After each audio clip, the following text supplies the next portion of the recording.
الحمد لله نحمده ونستعينه ونستغفره ونؤمن به ونتوكل عليه ونعوذ بالله من شرور أنفسنا ومن سيئات أعمالنا من يهده الله فلا مضل له ومن يضلل فلا هادي له ونشهد أن لا إله إلا الله وحده لا شريك له ونشهد أن محمدا عبده ورسوله صلى الله تعالى عليه وعلى آله وأصحابه وبارك وسلم تسليما كثيرا أما بعد فأعوذ بالله من الشيطان الرجيم بسم الله الرحمن الرحيم ما آتاكم الرسول فخذوه وما نهاكم عنه فانتهوا. شعور بہت ہو رہا ہے، آپ لوگ کو نہیں محسوس ہو رہا؟ ہو رہا ہے، شکر ہے. بند ہو گیا یہ، اس کو کھولیں. کیا ہو گیا اس کو؟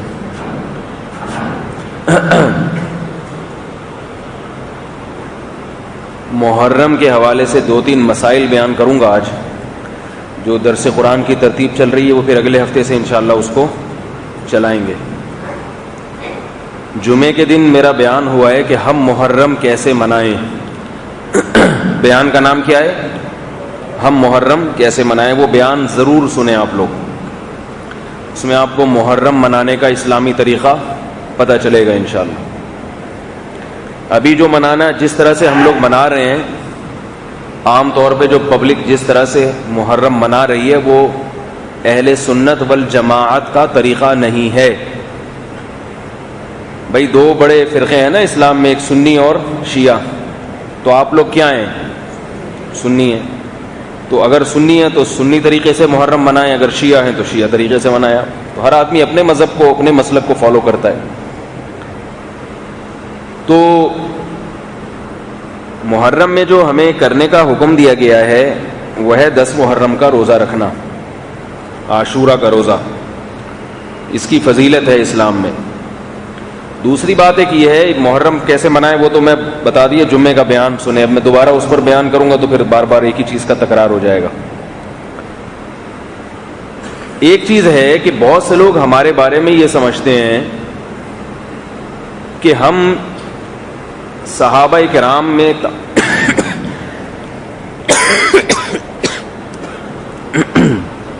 صحابہ کرام میں تمام صحابہ کو ہر لحاظ سے اہل بیت پہ ترجیح دیتے ہیں. یہ غلط ہے. نبی صلی اللہ علیہ وسلم کے جو رشتے تھے ان کی 2 قسمیں ہیں. ایک رشتہ ہوتا ہے نسبی اور ایک رشتہ ہوتا ہے سسرالی. قرآن مجید میں اللہ تعالیٰ نے انسان کی جو پہچان کرائی ہے، فرمایا هو الذی خلق من الماء بشرا فجعلہ نسبا وصہرا.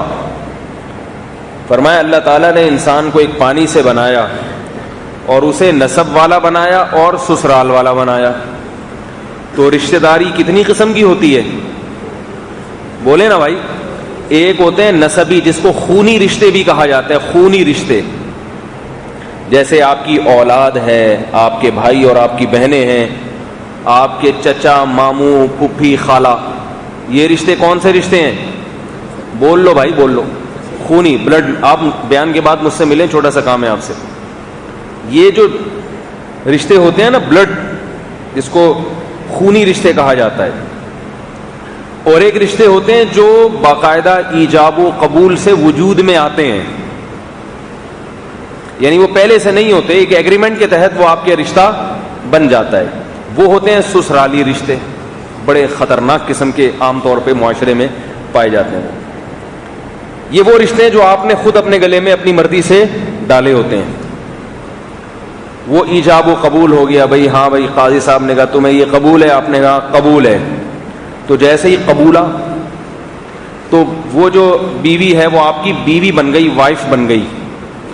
اللہ نے نہیں بنائی تھی، آپ نے خود اپنی مرضی سے بنائی، لیکن اللہ نے اس کو آپ کے بنوانے سے بنا دیا. آپ کی بیوی بنا دیا. بھائی ٹھیک ہے، تم یہ چاہتے ہو تو یہ تمہاری بیوی بن گئی. اب اس میں اس کی جو بیوی کی جو اماں ہے وہ آپ کی کیا بن گئی؟ ساس. اور بیوی کی اگر پہلے سے پہلے شوہر سے کوئی بیٹی تھی تو وہ آپ کی کیا بن گئی؟ بیٹی. اب اس سے آپ کے لیے نکاح کرنا حرام، اور بیوی کی ماں سے نکاح کرنا بھی حرام. ساس بن گئی وہ، یعنی وہ ماں بن گئی آپ کی. حتیٰ کہ اگر بیوی کو آپ طلاق بھی دے دیتے ہیں تو بھی اس کی ماں سے قیامت تک نکاح نہیں کر سکتے، اور اس کی ماں سے پردہ بھی نہیں رہتا، وہ بیٹا بن جاتا ہے داماد اپنی ماں کا. تو انگریزی زبان ویسے تو اتنی فصیح و بلیغ نہیں ہے جیسے عربی ہے، لیکن بعض الفاظ انگریزی میں بڑے زبردست ہیں جو بالکل شریعت کے معنی ہی کی عکاسی کرتے ہیں. تو ساس کو انگریزی میں کہا جاتا ہے مدر ان لا. یہ بالکل صحیح ترجمہ ہے، یعنی قانون کے لحاظ سے یہ کیا ہے؟ آپ کی ماں ہے. اب انگریز اس کو اپنا لا کہتے ہیں کہ ان کا جو لا ہے اس کے لحاظ سے ماں ہے، لیکن ہم لا کا ترجمہ کیا کرتے ہیں؟ شریعت. ہم انگریزی اپنے حساب سے بولیں گے نا بھائی. ہماری انگریزی کیسی ہوگی؟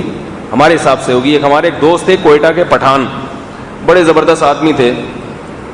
تو انہوں نے مجھے، بڑے سیدھے سادے تھے، انہوں نے مجھے کہا کہ ہماری پشتو میں، یعنی کوئٹہ کی پشتو جو ہے، یہ انگلش سے بہت ساری چیزوں میں ملتی ہے. میں نے کہا یار پشتو کے بارے میں آج تک میں نے نہیں سنا کہ وہ انگریزی زبان سے ملتی ہے. انہوں نے کہا نہیں، بہت سارے الفاظ ہماری پشتو میں، یعنی ہم انگریزی میں پشتو کے ہیں. انگریزی زبان میں بہت سارے الفاظ کہاں سے گئے ہیں؟ پشتو کے. میں نے کہا مثلاً، کہتے ہیں ہمارے ہاں جب کوئی مختصر راستے سے جاتا ہے تو پشتو میں اس کو کہتے ہیں شارٹ کاٹ.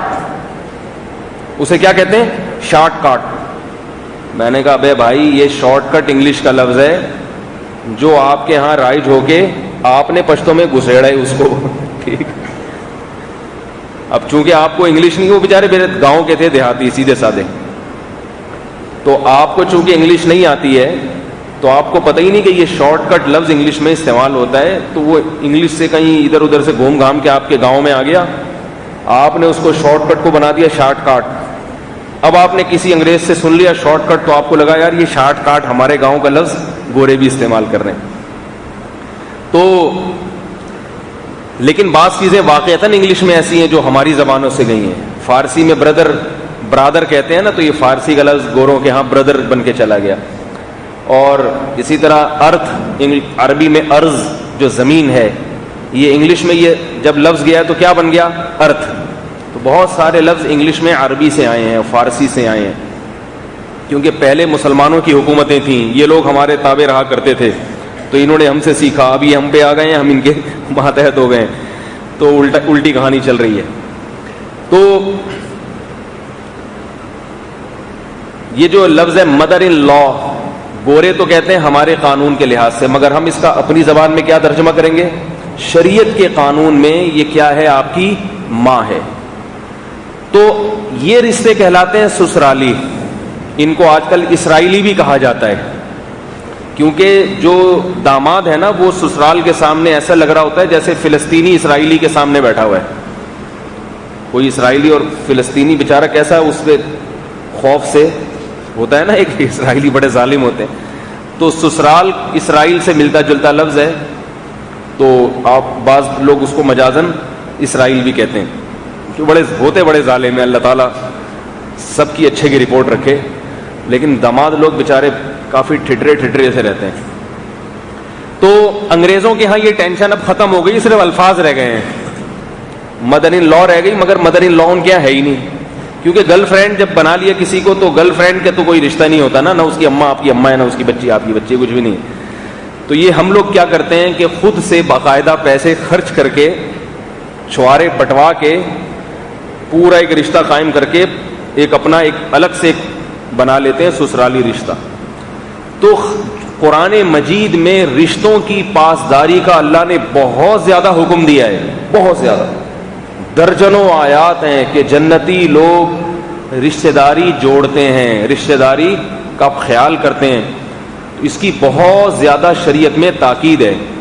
نبی صلی اللہ علیہ وسلم نے ارشاد فرمایا لا يدخل الجنت قطات، رشتوں کو توڑنے والا جنت میں داخل نہیں ہوگا. افسوس کے ساتھ کہنا پڑتا ہے آج دوستی کے رشتوں کو تو اہمیت دی جاتی ہے، جن رشتوں کو اللہ نے رشتہ بنایا ان کو اہمیت نہیں دی جاتی. تو اللہ نے کتنی قسم کے رشتے بنائے ہیں؟ میں سبق یاد کروا رہا ہوں نا, دو, ایک خونی رشتے اور ایک سسرالی رشتے. دونوں کی اپنی جگہ اہمیت ہے, دونوں کے اپنے اپنے فضائل ہیں, مگر خونی رشتوں کو شریعت نے ترجیح دی ہے سسرالی رشتوں پہ. آپ خونی رشتوں کے ساتھ بھی اچھا سلوک کریں, سسرالیوں کے ساتھ بھی اچھا سلوک کریں, لیکن کہیں تعارض آ جائے, بھئی آپ کی دعوت کی ہے آپ کے برادر نسبتی نے, بیوی کے بھائی نے, اور اسی دن اتنے ہی بجے آپ کی دعوت کی آپ کے سگے بھائی نے, اور دونوں ناک پہ مکھی بٹھا کے بیٹھے ہوئے ہیں کہ بھئی میری دعوت میں اتوار ہے, آج تم نے لنچ میرے ساتھ کرنا ہے. جو وائف کے بھائی ہیں نا, جس کو سالہ کہا جاتا ہے, برادر نسبتی کہا کریں, اچھا لفظ ہے. تو برادر نسبتی نے, برادر ان لا نے آپ کو کہا کہ اتوار کو آپ نے لنچ کس کے ساتھ کرنا ہے؟ میرے ساتھ کرنا ہے. اور دوسرے آپ کے سگے بھائی نے کہا آپ نے اتوار کو لنچ کس کے ساتھ کرنا ہے؟ میرے ساتھ کرنا ہے. تو شریعت کیا کہتی ہے؟ دونوں کو خوش رکھو, دونوں رشتے ہیں. یا تو بھائی کو کہہ دو بھائی تم ڈنر کر لو اور اس کے ساتھ لنچ کر لیں سسرالی کے ساتھ. اگر بھائی نہیں مان رہا تو بھائی کو کہیں لنچ میں تمہارے ساتھ کر لیتا ہوں, اور سسرالی کو کہیں کہ ڈنر میں تمہارے ساتھ کر لوں گا. لیکن دونوں بڑے اڑیل. میں شریعت کا حکم سمجھانے کے لیے ایک مثال دے رہا ہوں. دونوں رشتے ہیں, دونوں کو جوڑنا ہے, لیکن جب دونوں میں تعارض ہو جائے, تعارض سمجھتے ہیں, گاڑی اردو ہے, آپس میں ایک دوسرے کے خلاف جا رہے ہیں دونوں کے, بھائی وہ کہہ رہے ہیں کہ لنچ ہی میرے ساتھ کرنا ہے, اور وہ کہہ رہے ہیں, بھائی کہہ رہے ہیں میرے ساتھ لنچ کرنا ہے ورنہ میں ناراض ہو جاؤں گا. دونوں ناراض ہونے کی دھمکیاں دے رہے ہیں. اب ظاہر ہے ایک ہی ٹائم پہ 2 لنچ تو نہیں کر سکتے نا آپ. ممکن ہے آپ لوگ کر سکتے ہو تو کر لیے گا اگر جو کر سکتا ہے.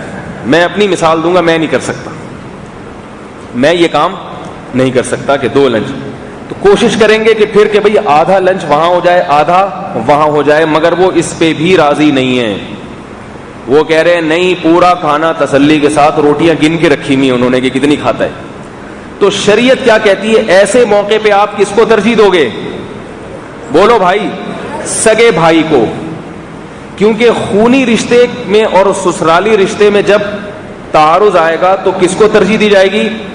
سگے بھائی کو, سگی بہن کو, سگے ماموں کو. ان کی پھر شریعت میں اہمیت زیادہ ہے. جو قریب ہیں, ایک ہے بیوی کے ماموں اور ایک ہے اپنے ماموں. تو جب دونوں ماموں میں پھٹا ہوگا تو کس کا ساتھ دو گے؟ اپنے ماموں کو. دل تو چاہے گا بیوی کے ماموں کو, کیونکہ رہنا بیوی کے ساتھ ہے, رہنا اپنے ساتھ نہیں ہے. دل تو چاہے گا اس کے ماموں کو ترجیح دیں, کیونکہ پھر وہ افورڈ نہیں کر سکتا آدمی, بعد میں دشمنی. لیکن شریعت کیا کہتی ہے؟ بھائی اپنے ماموں پہلے ہیں, وائف کے ماموں بعد میں. البتہ ایک طرف اپنے ماموں ہیں اور ایک طرف اپنے سسر ہیں. تو سسر اگرچہ وہ سسرالی ہے مگر ہے وہ فادر ان لا, وہ فادر کے قائم مقام ہے, تو وہ اس لحاظ سے قریبی ہو گیا. یعنی خونی اور سسرالی میں جب آپ مقابلہ کروائیں گے تو وہ مقابلہ اپنے پیرالل میں ہوتا ہے نا, جو بالکل اس کے برابر ہیں, رشتہ قریب کا ہو. تو یہ ہماری شریعت جو ہے نا, یہ بہت زبردست, اس نے ایک ایک احکام بیان کیے ہیں. تو سسر کا رشتہ اس لیے قریبی ہے کہ وہ آپ کے والد کی جگہ ہے, باپ کی جگہ ہے. وہ صحابہ کرام ان رشتوں کا اس قدر خیال کیا کرتے تھے کہ جس کی آج ہمارے معاشرے میں نظیر نہیں ملتی, ہمارے معاشرے میں نظیر نہیں ملتی. حدیث میں آتا ہے رسول اللہ صلی اللہ علیہ وسلم نے جب حضرت صفیہ سے نکاح کیا, یہ جو یہودی تھے بنو قریظہ کا قلعہ پہ صحابہ کرام نے حملہ کیا, تو جتنے یہودی جو نوجوان تھے ان کو قتل کر دیا گیا, کیونکہ انہوں نے غداری کی تھی. اور انہی کی قوم کے آدمی نے فیصلہ کیا جو اسلام قبول کر چکے تھے کہ ان کو قتل کیا جائے. بہت بڑی غداری کی تھی انہوں نے, دھوکہ دیا تھا مسلمانوں کو. تو اب عورتیں بہت ساری زندہ رہ گئیں. شریعت میں عورت کو اور بچوں کو قتل کرنے کی اجازت نہیں ہے. تو وہ عورتیں کہاں جاتی ہیں؟ ظاہر ہے اسلام نے ایسے موقع پر حکم دیا یا تو ان سے شادی کرو یا ان کو باندی بناؤ, کیونکہ ایسے ہی اگر آپ ان کو چھوڑ دیں گے تو وہ تو ظاہر ہے بے حیائی پھیلائیں گے, ان کی کفالت کرنے والا کوئی بھی نہیں ہے.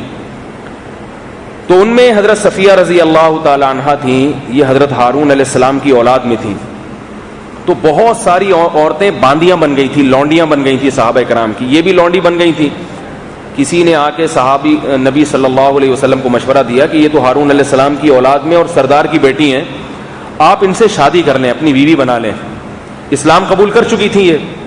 تو نبی نے جب ان سے شادی کی ہے تو صحابہ کرام نے جتنی باندیاں غلام بنایا ہوا تھا سب کو آزاد کر دیا. کیوں؟ کہا کہ یہ جو قوم ہے, یہ جو خاص قبیلہ ہے, یہ نبی کا سسرال بن گیا ہے. سمجھ میں نہیں آ رہی میرا خیال ہے. یہ کیا بن گیا ہے؟ نبی کا سسرال. یعنی یہ قبیلہ ایسا ہے جس سے نبی کا سسرالی رشتہ قائم ہو گیا. اب ہم ان کی عورتوں کو باندیاں نہیں بنا سکتے. یہ نبی کے سسرالی رشتوں کی صحابہ نے قدر کی ہے, تو خونی رشتوں کی کیسے کی ہوگی؟ سمجھ میں آ رہی ہے؟ خونی رشتوں کی کیسے قدر کی ہوگی؟ جس سے انسان کو محبت ہوتی ہے نا, اس کے خونی رشتے اور اس کے سسرالی رشتوں کی قدر کرنی چاہیے. میں ایک دفعہ بیان کر رہا تھا تو میرے سسر صاحب بیان میں آگے بیٹھے ہوئے تھے. یہ وہ پرانے وقتوں کی بات ہے جب میری نئی نئی شادی ہوئی تھی. میں اس وقت مشہور بھی نہیں تھا زیادہ, اور میرے بیان میں بہت تھوڑے لوگ بیٹھا کرتے تھے. نیٹ نہیں تھا, میڈیا نہیں تھا کوئی ایسا, اور میں جس علاقے میں بیان کر رہا تھا وہ بھی کوئی زیادہ مشہور علاقہ نہیں تھا. تو کیا ہوا ہے کہ ہمارے ایک جو مرید تھے, میرے مرید سے مراد جو شاگرد تھے, ان کو پتا چلا کہ میرے سسر صاحب بیان میں آ رہے ہیں. تو انہوں نے کیا کیا, دعوت دے دے کے نا بہت بڑا مجمع اکٹھا کر لیا بیان میں. میں حیران یار آج اتنی پبلک کیوں ہے بیان میں, تو میں بڑا پریشان ہوا. پھر میں نے بعد میں پوچھا ان سے, انہوں نے کہا یہ مجھے جب پتا چلا نا آپ کے سسر صاحب آ رہے ہیں, تو میں نے کہا کہ آپ کے بیان میں پبلک کو زیادہ لے کر آؤں, کیونکہ آپ کے سسر صاحب خوش ہو جائیں گے دیکھ کے کہ میرے داماد کی مارکیٹ میں بڑی ویلیو چل رہی. حالانکہ وہ میرے سسر صاحب کو جانتے بھی نہیں تھے. تو مجھے ان کی یہ ادا بہت ہی پسند آئی. میں نے کہا بندہ خاندانی ہے, بندہ کیا ہے, ورنہ اس طرف کس کا دماغ جاتا ہے؟ جو داماد ہے اس کا دماغ نہیں جا رہا. لیکن مجھے اس سے محبت ہوئی. میں نے کہا دیکھو اس کو مجھ سے اتنی محبت ہے کہ یہ میرے سسر صاحب کو بھی اتنا پروٹوکول دے رہا ہے کہ یار ان کو خوش کرو. کیونکہ جیسے اوریجنل باپ جو ہے نا, جو نسبی باپ ہوتا ہے, وہ اپنی اولاد کی عزت دیکھ کے خوش ہوتا ہے, تو سسرال والے بھی اپنے داماد کی عزت دیکھ کے خوش ہوتے ہیں. تو صحابہ کرام میں بہت سارے صحابہ نے کیا کیا, وہ باندیوں کو آزاد کر دیا کہ بھئی یہ نبی کا کیا بن گیا ہے, سسرال بن گیا ہے. عزت دی صحابہ کرام نے, اور اس پہ بڑے واقعات ہیں. تو جبکہ خونی رشتوں کی اہمیت سسرال سے بھی زیادہ ہے. حضرت ابو بکر اور حضرت عمر رضی اللہ تعالی عنہما یہ نبی کے سسرالی رشتے تھے. حضرت ابو بکر کی بیٹی بھی نبی کے نکاح میں, اور حضرت عمر کی بیٹی بھی نبی کے نکاح میں. لیکن جو ان کا خونی رشتہ تھا وہ اتنا قریبی نہیں تھا جتنا حضرت علی کا خونی رشتہ نبی صلی اللہ علیہ وسلم سے قریب تھا. حضرت علی رضی اللہ تعالی عنہ نبی کے سسرالی بھی تھے, یعنی داماد بھی تھے, اور نبی کے چچا زاد بھائی بھی تھے. تو چچا زاد بھائی کا رشتہ قریب ہوتا ہے. حضرت عمر نبی کے چچا زاد بھائی نہیں ہے. اوپر جا کے 3-4 پشتوں کے بعد جا کے حضرت عمر کا نسب نبی صلی اللہ علیہ وسلم سے ملتا ہے. حضرت ابو بکر کا بھی ایسے ہی, مگر حضرت علی کا حضرت عبد المطلب پہ جمع ہو جاتا ہے جا کے. تو حضرت علی رضی اللہ تعالی عنہ کا جو رشتہ تھا وہ نبی صلی اللہ علیہ وسلم سے خونی بھی تھا اور سسرالی بھی تھا. پھر سسرالی رشتے میں 2 چیزیں ہوتی ہیں, ایک یہ کہ آپ نے اپنی بیٹی کسی کو دی, اور ایک کہ کسی نے آپ کو اپنی بیٹی دے دی. ان دونوں میں فرق ہوتا ہے. نہیں یار میرا خیال ہے بات سمجھ. دیکھو آپ جب کسی کو اپنی بیٹی دیتے ہیں تو آپ نے اس کو سلیکٹ کیا ہے, وہ آپ کا انتخاب ہے, آپ کا انتخاب ہے. لیکن جب کسی نے آپ کو اپنی بیٹی دی تو یہ اس کا انتخاب ہے. اور اپنی بیٹی دینا یہ بڑا مسئلہ, یعنی بہت سوچ سمجھ کے یہ کام کیا جاتا ہے. بیٹی لینے میں لوگ جلد بازی کر لیتے ہیں, لیکن بیٹی دینے میں جلد بازی بولتے کیوں نہیں بھائی؟ جنریٹر ہی بول رہا ہے, آپ لوگ بول نہیں رہے. بیٹی دینے میں جو ہے بہت سوچتا ہے انسان, بیٹی لینے میں کیا کرتا ہے؟ جلد بازی. کیوں؟ بیٹی لے لی, آپ کو پتا ہے نہیں بنی چھوڑ دوں گا, طلاق دے دوں گا. لیکن جب بیٹی آپ نے کسی کو دی پھر بہت سارے خطرات ہوتے ہیں انسان کو, کیونکہ بیٹی کمزور ہوتی ہے, کمزور ہوتی ہے. آپ کو اس پہ خوف ہوتا ہے کہ ظلم نہ ہو بیٹی کے اوپر, اور اگر وہ ظلم کر رہا ہے تو اس سے جان چھڑانا مشکل ہوتا ہے. اگر وہ طلاق دے گا تو ہوگی, نہیں دے گا تو نہیں ہوگی, اور پھر طلاق دے کے دوبارہ نکاح کرنا, یہ بہت ساری مسائل ہیں.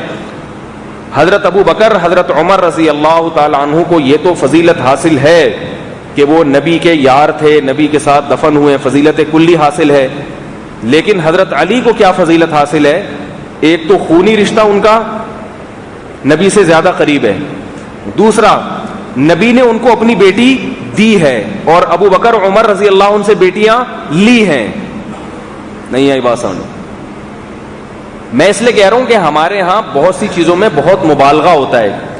ایک بات خوب ذہن میں رکھیں کہ ایک ہوتی ہے فضیلت کلی اور ایک ہوتی ہے فضیلت جزوی. فضیلت کلی اور جزوی میں فرق جب سمجھ میں آئے گا نا تو صحابہ کے مراتب میں فرق سمجھ میں آئے گا کہ کس صحابی کا کیا مقام ہے. فضیلت کلی اسے کہتے ہیں کہ آپ کو جو کام سونپا گیا ہے اس میں آپ نمبر 1 ہیں. دیکھو, ایک گڑھا کھدوانا ہے آپ نے, ایک کنواں کھدوانا ہے آپ نے. اب آپ کے سامنے 4 مزدور کھڑے ہوئے ہیں. ایک ہے انتہائی خوبصورت, بڑا ہی خاندانی سادات میں سے, بہت سخی ہے, اس کے قصے مشہور ہیں سخاوت کے, لیکن وہ پہلی مرتبہ کنواں کھود رہے ہیں. اس کام کا اسے تجربہ, بولو نا بھائی, نہیں, پہلی دفعہ یہ کام کر رہے ہیں. آپ نے اس سے انٹرویو لیا, بہت خوبصورت ہیں, مجھے بڑا دل چاہ رہا ہے کہ میں آپ سے کنواں کھدواؤں, اس لیے کہ جتنی دیر آپ کنواں کھودیں گے میرے ساتھ رہیں گے آپ, اور مجھے آپ اچھے لگیں گے, باتیں چیتیں آپ بڑی اچھی کرتے ہیں, اور وغیرہ وغیرہ. سخاوت بھی ہے, ممکن ہے مجھے 500 روپے نکال کے دے دیں آپ سخاوت میں. دوسرا ہے وہ آپ کا قریبی رشتہ دار ہے, آپ کے سگے ماموں ہیں, وہ آپ کو وہ اس لیے اچھے لگ رہے ہیں کہ آپ کے ماموں ہیں. کنواں کھودنے کا انہیں زیادہ تجربہ نہیں ہے. تیسرا بھی اسی طرح کوئی ہے. چوتھا ہے کالا کلوٹا, شکل بالکل بھی اچھی نہیں ہے, کوئی رشتہ داری نہیں ہے, ایک نمبر کا چور مشہور ہے معاشرے میں, ٹھیک ہے نا. لیکن یہ ہے کہ یہ اتنے کنویں کھود چکا ہے اور اتنا طاقتور ہے کہ جو کام وہ 6 گھنٹے میں کریں گے یہ 1 گھنٹے میں کر کے دکھا دے گا. تو کنواں کھودنے کا کام آپ کس سے لوگے, مجھے یہ بتاؤ؟ ماموں سے لوگے اپنے ہیں بھائی, یا وہ جو بہت حسین جمیل خوبصورت ایجوکیٹڈ, بات کرنے کی تمیز, اسٹائلش, یہ ساری چیزیں اس کے اندر ہیں, کپڑے بہت اچھے پہنے ہوئے اس نے, اس سے لوگے آپ یہ کام؟ آپ بولو گے بھائی یہ چور, اچکا, حبشی, جیسا مرضی ہے, ابھی میں کام کیا کرنا چاہ رہا ہوں, کنواں, اس کے لیے یہ سب سے بہترین ہے. تو اس موقع پر جو کلی فضیلت ہے اس کنواں کھدوانے کی, وہ اس حبشی کالے کلوٹے کو حاصل ہے. اس موقع پر سب سے افضل کون ہے؟ بولو بھائی, وہ کالا اس کام کے لیے سب سے افضل کون ہے؟ وہ کالا کلوٹا چور اچکا. آپ نے کہا ابھی کیا چوری کرے گا, کدال تھوڑی, کدال بھی اسی کے ہیں, اور میں کون سا اس کے حوالے بینک کر رہا ہوں یا اس کو کیشیئر بنا رہا ہوں اپنی دکان پہ, جنرل اسٹور پہ. یہ کیا چوری کرے گا یہاں پہ؟ کنواں ہے, مٹی چوری کر کے لے جائے تو لے جائے. تو اس موقع پر آپ کس کو ترجیح دو گے؟ کنواں کھدوانے والے کو, دوسروں کو ترجیح نہیں دو. ہاں اگر کوئی اور معاملہ ہے, دوستی لگانی ہے یا رشتے ناطے کرنے, اس میں آپ دوسری چیزیں دیکھو گے, اس میں آپ اس کو بولے کہ میں نے گھر میں رشتہ داری قائم کرنی ہے, میں نے کنویں تھوڑی کھدوانے ہیں, یہ سر تھوڑی پھڑوانا ہے کسی کا. تو فضیلت کلی کہتے ہیں کہ جو کام جس کے ذمے سونپا گیا ہے اس میں کس کو کون سی فضیلت حاصل ہے. اور یہ جو مزدور میں نے 4 مثالیں دی ہیں, ان میں باقی مزدور کیا ہیں, ان کو جزوی فضیلت ہے. جزوی فضیلت, جزوی کیا ہے کہ جب حسن کا مقابلہ ہوگا تو ہم کہیں گے یہ حبشی جو کنواں کھود رہا ہے یہ ان میں سب سے کمتر ہے, اور یہ حسن کے مقابلے میں اس سے زیادہ ہے, یہ سخاوت کے مقابلے میں اس سے زیادہ ہے, یہ بہادری میں اس سے زیادہ ہے. تو یاد رکھو, جیسے اللہ نے پیغمبروں میں فضیلت کلی محمد صلی اللہ علیہ وسلم کو دی ہے, مگر جزوی فضیلتیں اللہ نے بعض دوسرے پیغمبروں کو بھی دی ہیں. اب انبیاء کا اصل کام کیا ہوتا ہے؟ پیغمبروں کا اللہ کا پیغام اپنے بندوں تک, اللہ کے بندوں تک پہنچانا. یہ کام جیسے اللہ نے محمد صلی اللہ علیہ وسلم سے لیا ہے ایسے کسی اور پیغمبر سے نہیں لیا. تو رسول ہونے کے اعتبار سے, رسالت کے اعتبار سے سب سے زیادہ فضیلت کس کو حاصل ہے؟ محمد صلی اللہ علیہ وسلم کو. کیوں؟ بہت ساری باتیں کہ آپ کی شریعت کے بعد تمام شریعتیں منسوخ, لیکن بعض دوسری فضیلتیں اللہ نے پیغمبروں کو دی ہیں, وہ جزوی ہیں. جیسے حضرت موسیٰ کو کیا بنایا؟ کلیم اللہ. ہمارے نبی پر جب وحی آیا کرتی تھی تو جبریل آسمان سے وحی لے کر آتے تھے, اللہ براہ راست ہم کلام نہیں ہوتے، مگر اللہ نے حضرت موسیٰ کے بارے میں فرمایا وَقَرَّبْنَاهُ نَجِيًّا، موسیٰ کو میں اپنے قریب کر کے سرگوشیاں کرتا ہوں ان سے۔ براہ راست موسیٰ علیہ السلام سے اللہ باتیں کیا کرتے تھے۔ تو یہ ایک ایسی چیز ہے جو اللہ نے محمد صلی اللہ علیہ وسلم کو عطا نہیں کی، لیکن اس سے حضرت موسیٰ کا مقام محمد صلی اللہ علیہ وسلم سے ہر لحاظ سے بلند نہیں ہو گیا۔ ہم اگر آج حضرت موسیٰ علیہ السلام فخر کریں یا یہودی فخر کریں کہ ہمارے پیغمبر جو تھے، اور یہودی فخر کرتے ہیں، یہ باتیں کرتے ہیں کہ بھائی دیکھو موسیٰ کا مقام محمد صلی اللہ علیہ وسلم سے زیادہ ہے، یہودی کہتے ہیں۔ کیوں زیادہ ہے؟ کہتے ہیں نمبر ایک، قرآن میں سب سے زیادہ تذکرہ موسیٰ کا ہے، حضرت موسیٰ علیہ السلام۔ یہ یہودی یہ بات کہتے ہیں، ان کی کتابوں میں ہے بھائی تمہارے نبی پر جو قرآن نازل ہوا اس میں تمہارے نبی کا نام تو 2 دفعہ آیا ہے اور ہمارے نبی کا نام درجنوں دفعہ آیا ہے، بہت بار بار موسیٰ موسیٰ موسیٰ، قرآن بھرا ہوا ہے موسیٰ علیہ السلام کے تذکرے سے۔ اور دوسری بات یہودی کہتے ہیں کہ دیکھو تمہارے نبی سے جب اللہ ہم کلام ہوتا تھا تو تم خود کہتے ہو، تمہاری حدیث کی کتابوں میں ہے کہ جبریل اور اللہ کے جبریل واسطہ ہوتے تھے اللہ اور اپنے بندے کے درمیان، اور کہتے ہیں ہمارے نبی پر جب وحی آتی تھی تو اللہ کوہ طور پہ بلا کے براہ راست ہم کلام ہوتا تھا، درمیان میں کسی کا واسطہ نہیں ہوتا تھا۔ تو یہودی یہ سوال کرتے ہیں، اس کا جواب کیا ہے؟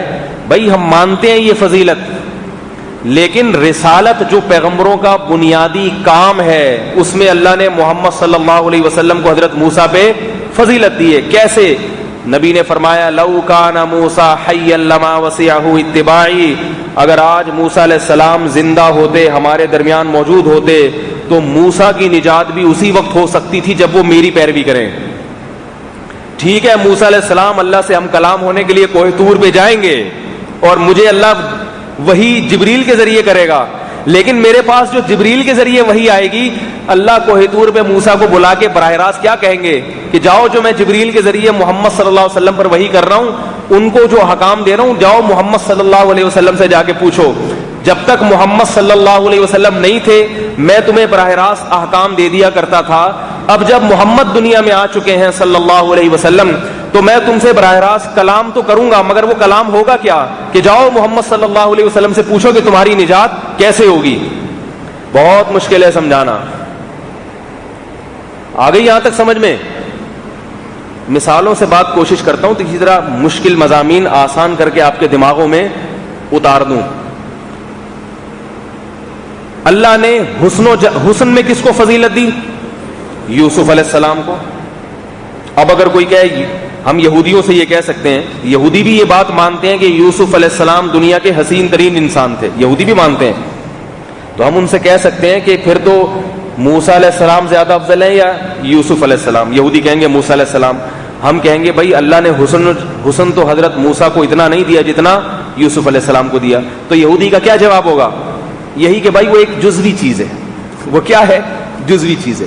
تو یہاں بھی ہم کہیں گے کلیم اللہ ہونا یا قرآن میں ان کا تذکرہ بہت زیادہ ہونا یہ جزوی فضیلت ہے، لیکن کلی فضیلت کس کو حاصل ہے؟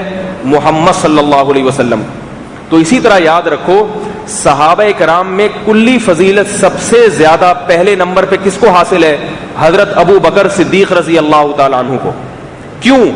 اس لیے کہ جتنا ساتھ محمد صلی اللہ علیہ وسلم کا ابو بکر نے دیا اتنا کسی نے نہیں دیا، اور نبوت سے پہلے بھی حضرت ابو بکر رضی اللہ تعالیٰ عنہ نبی صلی اللہ علیہ وسلم کے ساتھ ہوا کرتے تھے۔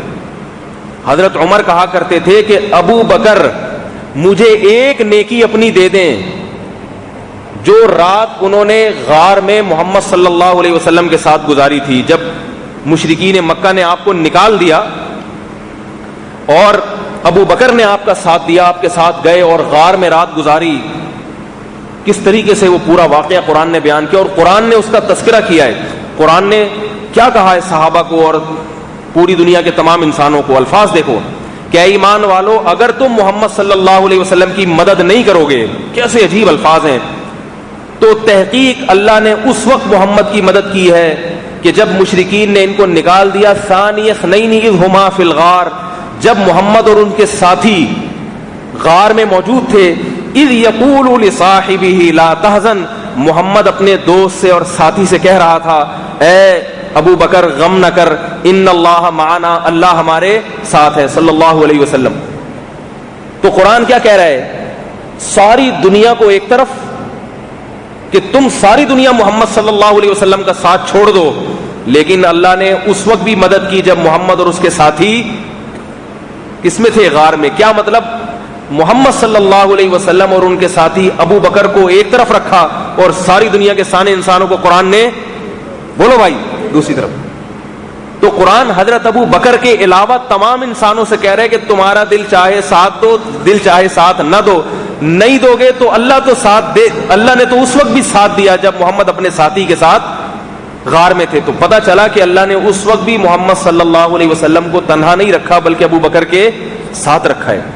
تو حضرت عمر فرمایا کرتے تھے کہ اگر مجھے ابو بکر اپنی اس رات کی نیکی دے دیں جو اللہ نے قرآن میں جس کا تذکرہ کیا ہے.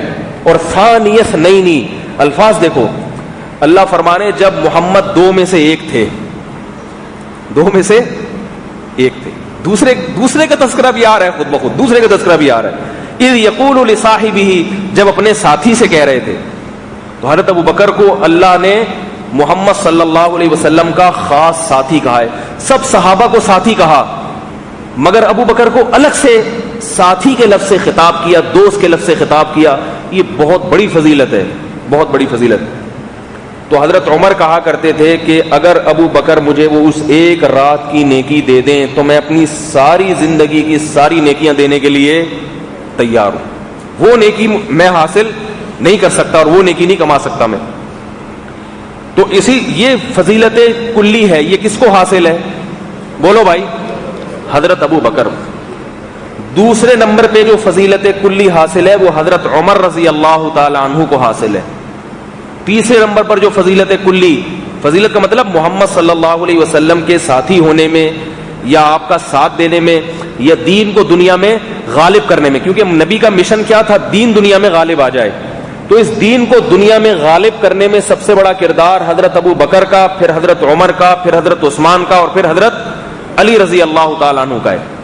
غالب کرنے میں جو نبی کا مشن تھا. تو اس لیے فضیلت کلی ان چار صحابہ کو حاصل ہے. سب سے پہلے حضرت ابو بکر، اس کے بعد حضرت عمر، اس کے بعد حضرت عثمان اور اس کے بعد حضرت علی. لیکن جزوی فضیلتیں حضرت علی کو جتنی حاصل ہیں شاید کسی اور صحابی کو حاصل نہ ہو. جزوی فضیلت وہ بہت زیادہ ہیں. تبھی یہ دونوں صحابہ ابو بکر و عمر حضرت علی کا بڑا احترام کیا کرتے تھے. اور ان جزوی فضیلتوں میں جو سب سے بڑی فضیلت حضرت علی کو حاصل ہے، سب سے بڑی فضیلت جس کا کوئی نعم البدل ہو ہی نہیں سکتا، وہ ہے نبی نے ان کو اپنی بیٹی دی ہے. یعنی کسی پیغمبر کا کسی کو اپنی بیٹی دے دینا یہ معمولی فضیلت نہیں ہے. ممکن ہے اس پر کسی کو اشکال ہو کہ بھئی وہ تو حضرت عثمان کو بھی دی ہیں، تو اس لحاظ سے حضرت عثمان کو حضرت علی پر فضیلت ہونی چاہیے کہ بھئی وہ تو حضرت علی تو ایک بیٹی کے شوہر تھے، حضرت عثمان تو ذو النورین ہیں، ایک بیٹی دی، جب ان کا انتقال ہو گیا تو دوسری بیٹی دے دی. نہیں یار بات، اس سوال ہی سمجھ میں آئے گا تو جواب کہاں سے سمجھ میں آئے گا؟ بھائی پھر تو داماد ہونے کے لحاظ سے تو حضرت عثمان کو حضرت علی پر فضیلت حاصل ہے نا، لیکن یہ بات درست نہیں ہے. داماد ہونے کے لحاظ سے حضرت علی کو حضرت عثمان پہ فضیلت ہے. وجہ اس کی یہ ہے کہ حضرت عثمان کے نکاح میں 2 بیٹیاں تو آئیں مگر ان سے نسل نہیں چلی اور نبی کا خاندان ان سے آگے نہیں گیا. سمجھ میں آ رہی ہے بات؟ بس اللہ کی مشیت تھی. اللہ یہ فضیلت کس کو دینا چاہتے تھے؟ حضرت علی. حضرت علی وہ واحد صحابی ہیں اور حضرت فاطمہ نبی کی وہ واحد بیٹی ہیں جن سے نبی صلی اللہ علیہ وسلم کی نسل چلی ہے. نبی کی جو باقی 3 بیٹیاں تھیں، 4 بیٹیاں تھیں نا نبی کی، باقی 3 بیٹیوں سے بھی نسل نہیں چلی. آج دنیا میں کوئی ایسا شخص نہیں ہے جس کا نسب حضرت زینب سے جا کے ملتا ہو جو نبی کی بیٹی ہیں، یا کسی اور بیٹی سے. اور کروڑوں لوگ ایسے، لاکھوں ایسے مل جائیں گے جن کا نسب حضرت علی سے اور حضرت فاطمہ سے جاتا ہے. تو اس لیے علماء اس معاملے میں کس کو ترجیح دیتے ہیں؟ حضرت علی.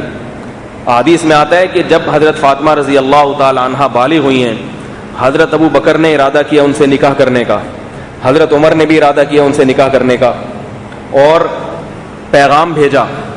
صحابہ کے زمانے میں پیغام بھیجنا بہت آسان ہوتا تھا. ہمارے ہاں پیغام بھیجنے سے پہلے آدمی ڈرتا ہے کہ اگلے سے جوتے مار کے گھر سے باہر نہ نکال دیں. ٹھیک ہے, کہ تیری ہمت کیسے ہوئی, اور پھر استخارے نکالتے ہیں 6 مہینے. وہ ٹوپی ڈرامے تو میں بیان کرتا ہی رہتا ہوں. حضرت ابو بکر نے بھی تذکرہ کیا, حضرت عمر نے بھی. تو نبی نے جواب کیا دیا کہ میں نے اپنی بیٹی کو بٹھایا ہوا ہے علی کے لیے. کیا مطلب؟ میرا پہلے سے ارادہ ہے کہ میں ان کا نکاح کس سے کروں گا؟ حضرت علی سے کروں گا. حالانکہ آپ صلی اللہ علیہ وسلم کو سب سے زیادہ محبت کس سے تھی؟ حضرت ابو بکر سے. اس کے بعد سب سے زیادہ محبت کس سے تھی؟ حضرت عمر سے. لیکن جواب کیا دیا؟ میں اپنی بیٹی کسے دوں گا؟ بولتے کیوں نہیں بھائی؟ علی کو دوں. حضرت ابو بکر سے کتنی محبت تھی اس کی دلیل حدیث میں آپ صلی اللہ علیہ وسلم نے فرمایا لو کنت متخذا خلیلا لاتخذت ابا بکر, اگر میں کسی کو خلیل بناتا تو ابو بکر کو بناتا, لیکن میرا خلیل اللہ کے سوا کوئی بھی نہیں. عربی میں 2 لفظ ہیں, ایک حبیب ہے اور ایک خلیل. ابو بکر حبیب ہیں, خلیل صرف اللہ ہی کو بنایا جا سکتا ہے. اگر اجازت ہوتی تو ابو بکر کو بنا لیتا. لیکن یہاں کیا فرمایا؟ بیٹی کس کو دوں گا؟ حضرت علی کو. تو کیا مطلب کہ بھائی وہ دوستی اور محبت اپنی جگہ, لیکن بیٹی دینا ایک نازک معاملہ ہے. تو تم دونوں داماد بننے کے معاملے میں علی سے افضل نہیں ہو. اس معاملے میں اس میں بہت ساری چیزیں دیکھی جاتی ہیں. پھر حدیث میں حضرت علی نے جب پیغام نکاح بھیجا تو اب دیکھو نبی صلی اللہ علیہ وسلم کی سیرت میں کیسی چیزیں ملتی ہیں. آپ صلی اللہ علیہ وسلم نے حضرت فاطمہ سے پوچھا کہ تمہاری طرف علی نے پیغام نکاح بھیجا ہے. نبی تو پہلے سے تیار تھے. پوچھا کہ تمہاری کیا رائے ہے؟ اس سے کیا سبق ملتا ہے ہمیں؟ سید الانبیاء بھی اپنی بیٹی پر اپنی رائے زبردستی مسلط. بولو نا بھائی. میں جو آپ سے بلواتا ہوں نا سبق یاد کرانے کے لیے, میرے بیان کو بیان سمجھ کے نہ بیٹھا کریں, گپ شپ کی نیت سے بیٹھا کریں. باتیں ہو رہی ہیں, کچھ آپ کہیں گے کچھ میں کہوں گا, ایسے کچھ سیکھ لیں گے ہم لوگ بیٹھ کے. ورنہ خطیب بیچارہ بیٹھا ہوتا ہے اور لوگ اس کو ایسے دیکھ رہے ہیں جیسے ٹی وی میں آ رہے ہیں. وہ پھر سو رہے ہوتے ہیں, کوئی جاگ رہا ہوتا ہے, کوئی رو رہا ہوتا ہے, کوئی ہنس رہا ہوتا ہے, بھائی اس کے چل پروگرام ختم ہو جاتا ہے. تو میں آپ لوگ سے بلواتا ہوں بار بار تاکہ آپ لوگ میرے ساتھ رہیں. تو کتنی بڑی سیرت ہے نبی کی. سید الانبیاء تھے, ان کا فیصلہ تو غلط نہیں ہو سکتا, لیکن اپنی بچی سے پوچھ رہے ہیں. اور رشتہ کتنا بہترین کس کا آیا ہے؟ حضرت علی کا. اور کمال کی بات یہ کہ حضرت علی اتنے غریب اور اتنے مفلس تھے کہ اس وقت اس سے زیادہ مفلسی کو کوئی مثال ملتی نہیں. تو نبی اپنی بیٹی کے لیے داماد کی دولت نہیں دیکھ رہے ہیں, ان کی صحت قوت دیکھ رہے ہیں. حضرت علی جوان تھے, ابو بکر اور عمر ذرا عمر میں زیادہ ہو گئے تھے, تو دیکھ رہے ہیں بھائی بیٹی کے لیے جوان داماد ہونا چاہیے. دوسری بات یہ دیکھ رہے ہیں کہ یہ میرا چچا زاد بھائی ہیں اور ابو بکر اور عمر کا رشتہ مجھ سے دور کا ہے. تو اپنے قریبی کو رشتوں میں, جو اپنے قریبی رشتے ہیں, اس سے بھی پتہ چلتا ہے کہ بیٹیوں کی شادیوں میں اپنے قریبی رشتہ داروں کو ترجیح دینی چاہیے, بشرطے کہ وہ قابل بھی ہوں. اگر کوئی نہیں ہے, کوئی سیٹنگ میں نہیں آ رہی سمجھ میں, پھر غیروں میں دے دیں. شریف آدمی, اچھا آدمی, غیر وہ زیادہ اچھا ہے بنسبت اپنے جو نااہل ہیں قریبی رشتہ داروں سے. لیکن اگر قریبی رشتہ داروں میں کوئی اہل موجود ہے تو ان کو ترجیح دینی چاہیے. آج کل ڈاکٹروں نے بہت بڑا جھوٹ معاشرے میں پھیلایا ہوا ہے کہ کزن میرج سے بچے معذور پیدا ہوتے ہیں. 100% غلط ہے, شریعت کی تعلیمات کے بھی خلاف, مشاہدے کے بھی خلاف ہے یہ. تو حضرت فاطمہ رضی اللہ تعالی عنہا نے کوئی جواب نہیں دیا. نہیں آ رہی بات؟ کوئی جواب نہیں دیا, خاموشی اختیار فرمائی. کیوں؟ سوال پیدا ہوتا ہے کیوں بھائی؟ اگر ان کو اعتراض نہیں تھا تو کہتی ٹھیک ہے. خاموشی اختیار فرمائی. وجہ اس کی یہ تھی کہ پیغمبر کی بیٹی تھی, بے پناہ حیا تھی ان میں.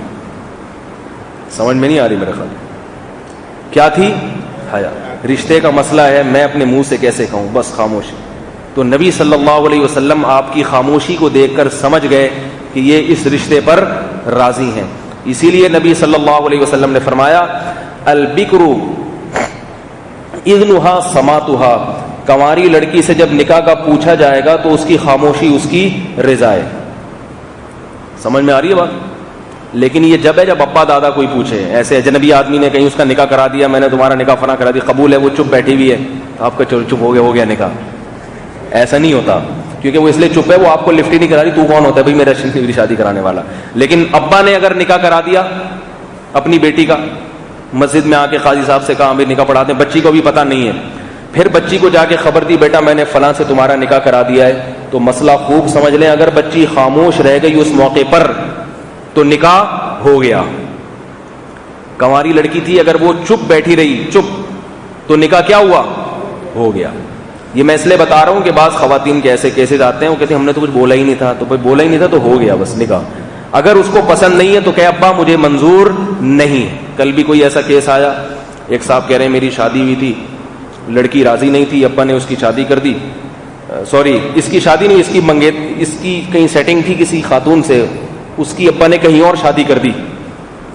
شادی ایسے کی ہے، وہ لڑکی راضی نہیں تھی لیکن اس نے نکاح نامے پہ بھی سگنیچر کر دی اور زبان سے بھی مجبوراً کہہ دیا کہ قبول ہے. مجبوری میں کہہ دیا کہ کیا ہے؟ قبول ہے. اب یہ پرانا والا تو مسئلہ ہوا نا بھائی، کوئی ہو اگر بیٹھا ہوا جو یہ نہ سمجھے میں اس کی توہین کر رہا ہوں. آپ کو پتہ ہے میں ذرا اپنے اسٹائل سے واقعہ سناتا ہوں. جس کے ساتھ بعض دفعہ وہ جس نے پوچھا ہوتا ہے وہ بیان سن رہا ہوتا ہے بیٹھ کے، وہ کہتے ہیں یار یہ میری عزت کا جنازہ ہو رہا ہے. تو میں جنہوں نے مجھ سے مسئلہ پوچھا تھا میں خود بھی اس کی شکل کو نہیں پہچانتا. اگر وہ میرے سامنے بھی بیٹھا ہے میں نہیں پہچانتا کون ہے. تو اب جب ان نون پرسن بن گیا تو جو پرسی کوئی مسئلہ ہی نہیں ہے. جب جانتے ہی نہیں کوئی کس کا واقعہ ہے تو کیا مسئلہ ہو. تو وہ جناب وہ کہنے لگے کہ میں نے کیا کیا، اب اس کو یہ فکر ہے کہ یار یہ والا اللہ کرے نہ ہوا ہو یہ والا نکاح جو اس کے ابا نے کہیں اور کرایا ہے نا. تو مجھ سے آگے پوچھ رہے کہ لڑکی نے تو مجبوری میں قبول ہے بولا ہے. میں نے کہا جب قبول ہے بول دیا تو کیا ہوا؟ ہو گیا. کہہ رہے وہ تو مجبور تھی. میں نے کہا وہ مجبور تھی تو نہیں بولتی، بلکہ نہیں بولتی تو بھی نکاح ہو جاتا. تو اصل مسئلہ بتانا چاہ رہا ہوں، اگر وہ چپ رہتی، ابا نے نکاح کرایا اس کا اور وہ چپ چاپ گم سم بیٹھی ہوئی ہے، ٹھیک ہے، تو مجبوری میں اگر خاموش رہے گی تو بھی نکاح ہو جائے گا. تو لہذا اگر کسی کو ایسا موقع پر نکاح نہیں کرانا تو لڑکی کے ذمہ لازم ہے منہ سے بولے ابا مجھے یہ رشتہ قبول نہیں ہے. منہ سے بولے گی پھر نہیں ہوگا، چپ رہے گی تو ہو جائے گا. ہاں طلاق یافتہ خاتون یا بیوہ عورت، اس کے لیے خاموش رہنا کافی نہیں ہے، اس کو منہ سے بولنا پڑے گا. وجہ اس کی یہ کہ اگر وہ کہے کہ بھائی میں چپ بیٹھی تھی کیونکہ مجھے منہ سے بولتے ہوئے شرم آ رہی تھی، تو سوال پیدا ہوتا ہے آپ کے 6 بچے ہو گئے ماشاءاللہ، ٹھیک ہے، پہلے میاں سے، یا آپ نے ایک شادی شدہ زندگی گزار لی شوہر کے بعد، اب آپ کہہ رہی ہو کہ مجھے منہ سے بولتے ہوئے شرم آ رہی تھی، تو یہ شریعت اس کو قبول نہیں کرتی. ایک شادی شدہ عورت میں اتنی حیا نہیں ہوتی، ایک نیچرل ہے، کوئی برائی کی بات نہیں کر رہا میں، ایک فطری چیز ہے. کنواری لڑکی میں حیا زیادہ ہوتی ہے، تو شریعت نے اسی فطرت کو دیکھ کے اصول بنائے. تو آپ صلی اللہ علیہ وسلم نے جب اپنی بیٹی سے پوچھا کہ علی سے تمہارا نکاح کر دوں تو حضرت فاطمہ خاموش رہیں اور آپ صلی اللہ علیہ وسلم سمجھے کہ یہ درست ہے. حضرت علی اس رشتے پہ اتنا خوش ہوئے کہ حضرت علی رضی اللہ تعالی عنہ نے ولیمے کا پروگرام بنایا کہ بھئی اتنا مقدس گھرانہ، اتنی مقدس خاتون میرے گھر میں آ رہی ہیں تو میں ولیمہ کروں گا. پیسے نہیں تھے ولیمے کے، ٹھیک ہے، ایک اونٹ تھا اپنا اونٹ. اس زمانے میں شراب حرام نہیں ہوئی تھی، تو نبی کے جو سگے چچا ہیں حضرت حمزہ رضی اللہ تعالی عنہ، انہوں نے شراب پی ہوئی تھی. اس زمانے میں حرام نہیں تھی، شراب کی حرمت نازل نہیں ہوئی تھی، وہ نشے میں تھے. عرب میں تھی سخاوت بہت زیادہ، اس وقت پردے کے حکام بھی نازل نہیں ہوئے تھے. تو حضرت حمزہ کی جو چچازاد بہنیں اور جو دیگر خواتین تھیں، حضرت حمزہ تھے بڑے خوبصورت اور جوان اور قریشی تھے، سخی لوگ تھے. حضرت علی کی نیت تھی اپنے اونٹ پر کہ اس کو میں حلال کر دیتا ہوں، ولیمہ ہو جائے گا، اور کچھ پیسے ہی نہیں تھے. ایک سواری کو انہوں نے کہا چلو اس کو داؤ پہ لگا دیتے ہیں، یہ ایسا موقع کہاں آئے گا، اتنا بہترین ایک مبارک نکاح ہے. حضرت حمزہ رضی اللہ تعالی عنہ جو تھے نا وہ تھے نشے میں تھے. تو ان کی جو خاندان کی عورتیں تھیں انہوں نے حضرت حمزہ کو کہا کہ اے حمزہ تیری یعنی ان کے عربی الفاظ کا ترجمہ اردو محاورے میں کر رہا ہوں، وہ لفظ ولفظ ترجمہ نہیں، کہ اے حمزہ تو یہ آپ کی سخاوت کو چیلنج ہے، یہ ہم عورتیں یہاں بیٹھی ہوئی ہیں اور یہ اونٹ زندہ سلامت، مطلب وہ سمجھی کہ یہ ان کا اونٹ ہے. تو بھئی یہ کیسا ہے کہ اونٹ کھڑا ہوا ہے، جیسے ہم کسی کے بکرے کو دیکھتے ہیں نا، کہتے ہیں یار یہ بکرا تو آج میری دعوت ہونی چاہیے، ٹھیک ہے نا، آپ کیا ماشاءاللہ اتنا بہترین خوبصورت بکرا ہے تو آج ہو جائیے حلال. ہم کہتے ہیں نا، ایسے مذاق کرتے ہیں، مرغا گھوم رہا ہے کسی کے یہاں، یار یہ تمہارے یہاں تو 6 مرغے گھوم رہے ہیں، 2-4 ہو جائیں آج. تو انہوں نے دیکھا جوان اونٹ ہیں، تو حضرت حمزہ کو یہ تانا دیا کہ اے حمزہ تیری سخاوت کیسی سخاوت ہے، اور عورتوں کا تانا مرد پہ اور ٹھا کر کے لگتا ہے جا کے, ٹھیک ہے نا, بھئی عورت بخل کا تانا دے رہی ہے. تو حضرت حمزہ کو یہ تانا دیا کہ یہ اونٹ جوان کھڑا ہوا ہے اور ہم یہاں بھوکے ہیں.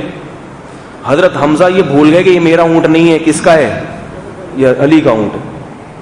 وہ بھول گئے کیونکہ نشے میں تھے, ان کو خیال نہیں تھا.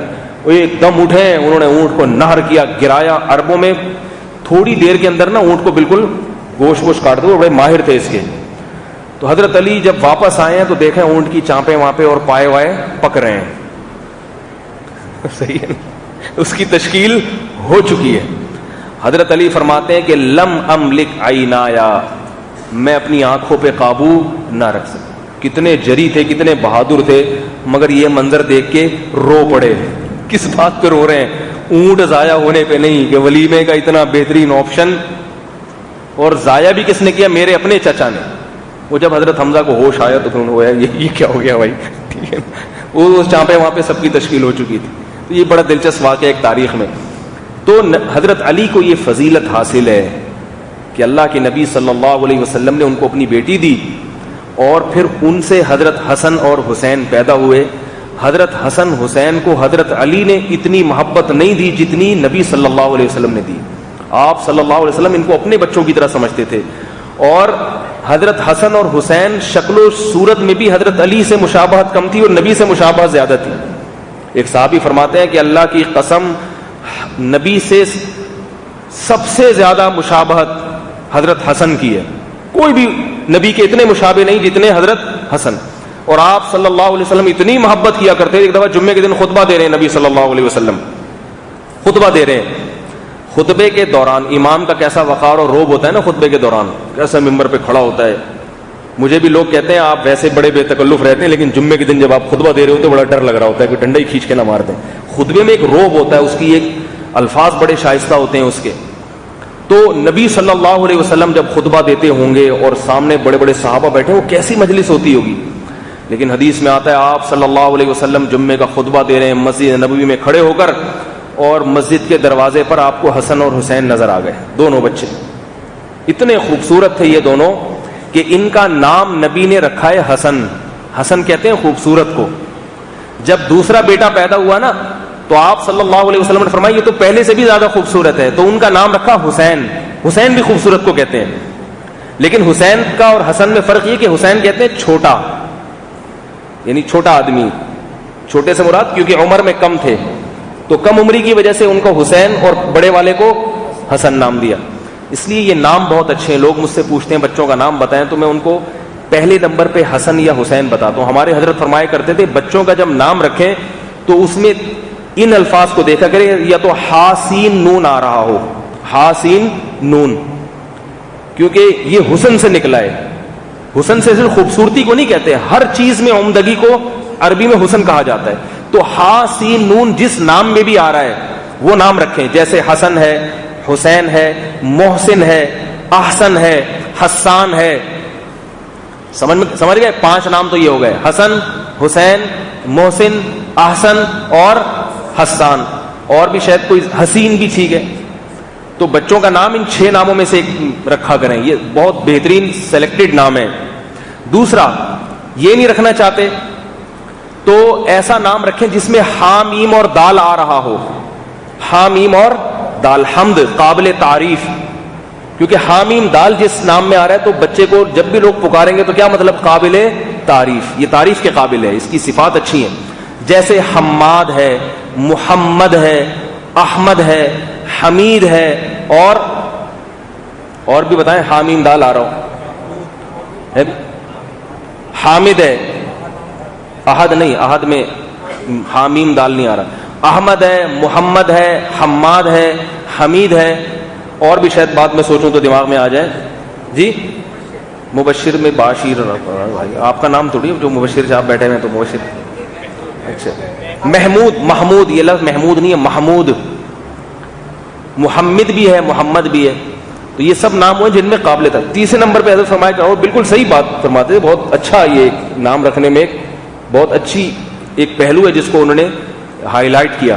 اور تیسرا فرمایا کرتے تھے یا وہ نام رکھیں جس میں سین, عین اور دال آ رہا ہے. سعد, کیونکہ عربی یہ سعادت سے نکلا ہے، سعادت مند. سعادت مند عربی میں کہتے ہیں نیک بخت کو، خوش قسمت کو، جو دنیا میں بھی خوش قسمت ہو اور آخرت میں بھی خوش قسمت. قرآن نے جنتیوں کو سعید کہا ہے، فَأَمَّا الَّذِينَ سُعِدُوا. تو سین عین اور دال کا لفظ جس نام میں آ رہا ہے، جیسے سعید، جیسے مسعود، جیسے سعد. نہیں آ رہی بات یار، کیا کریں. خواتین میں سعیدہ یا سعدہ، سعدہ نام بھی خواتین کا ہے، سعدہ. اسعد، سعاد نہیں ہے، یہ سین ہے. اسعد، سعید. لوگ فون کر کے دماغ کھا جاتے ہیں نا، بچہ پیدا ہو گیا نام کیا رکھیں. اب ہمارے لیے اپنے بچوں کے نام اتنی مشکل ہو رہے ہیں، سارے نام ختم ہو گئے اپنے ہی بچوں میں. سمجھ میں نہیں آ رہا کہ ابھی کون سے والے کا کیا رکھیں. اب دوسروں کے بھی ہم بتاتے رہیں کہ آپ یہ رکھو وہ رکھو. تو میری بھانجی پیدا ہوئی، اب اس کی شادی ہو گئی، ماشاءاللہ بچہ بھی ہو گیا اس کو.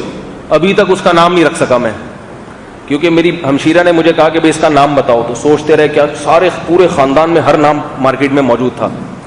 تو ہم نے کہا فی الحال نساء رکھ دو، شروع میں کچھ لگا دیں گے مہر النساء یا کچھ. تو وہ اب تک اس کی شادی بھی ہو گئی، بچے بھی ہو گئے، اب تک اس کا نام نساء ہے. نساء تو کوئی نام ہی نہیں ہے نا، نساء تو عربی میں عورتوں کو کہتے ہیں.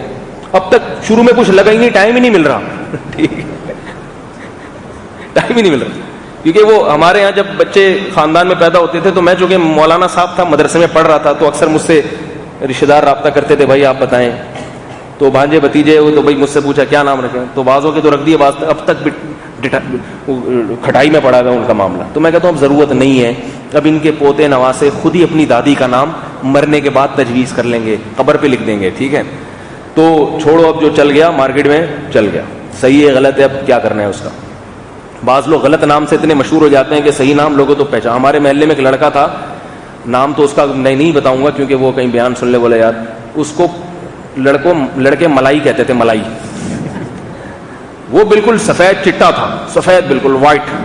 تو لڑکوں نے اس کا نام کیا رکھ دیا، ملائی. سفید رنگ کا تھا بالکل. تو اس کو اصل نام سے کوئی پہچان، شروع میں تو اس کو غصہ آتا تھا، لیکن پھر وہ بھی ملائی کہتا تھا اپنے آپ. اتنا مشہور ہو گیا تھا ملائی کے نام سے کہ وہ اب اصل نام کوئی جانتا ہی نہیں ہے. ایسے بعض محدثین گزرے ہیں جن کے اصل نام سے کوئی نہیں پہچانتا، ان کو بھی کسی نے کوئی مذاق میں کچھ کہہ دیا تو وہ اتنا مشہور ہو گیا. اس لیے کہتے ہیں کہ کسی کی چڑ نہ رکھا کرو. بعض دفعہ وہ اتنی مشہور ہو جاتی ہے کہ وہ خود بھی بیچارہ اپنا تعارف اسی سے کرواتا ہے کہ میں وہی ہوں ستار بھائی جن کو لوگ مذاق سے ٹھکنا کہتے ہیں یا مذاق سے موٹو کہتے ہیں. تو لوگ اپنا ایسا خود تعارف کروا رہے ہوتے ہیں کہ بھائی میں موٹو کہوں گا تو آپ سمجھ جائیں گے کون.